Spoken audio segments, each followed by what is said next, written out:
Friends, তোমরা সবাই কেমন আছো? আশা করি খুব ভালো আছো। আমিও খুব ভালো আছি। ফ্রেন্ডস, দেখো আজকে চলে এসেছি আমি ছাদে তোমাদের একটা জিনিস দেখাবো বলে। তোমরা দেখতে থাকো, কেউ স্কিপ করে দেখবে না।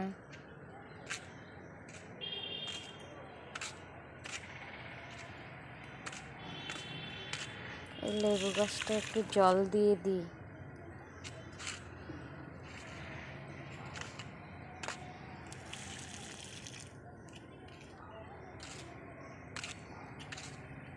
দেখো ফ্রেন্ডস, এই গাছটায় কুড়ি এসেছে, ফুলও অনেক ফুটেছিল।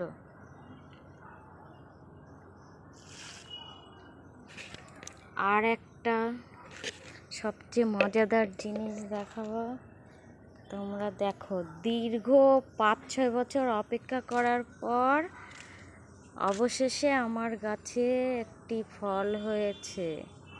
সেই ফলটা পেকে গেছে, তারপরে অনেক ফুল এসেছিল, ঝরেও পড়ে গেছে। তার মধ্যে এই দেখো, এই যে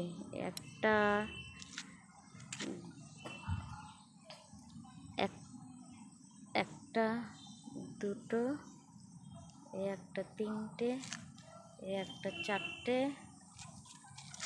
এই যে ভিতরে একটা 5টা, একটা 6টা। অনেক ফুল ঝরে পড়ে যাওয়ার পরেও অবশিষ্ট এখনো 6টা ফল। এই যে ফুল ফুটেছিল পচে গেছে, তাই আমি কেটে ফেলেছি আগা দিয়ে। আর এই যে ফলটা সবুজ, এটা আস্তে আস্তে বড় হয়ে এরকম পাকবে।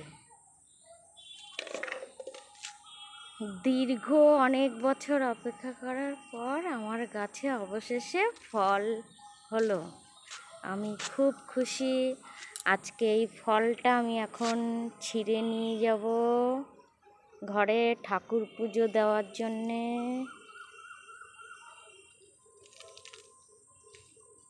ছেঁড়া যাচ্ছে না।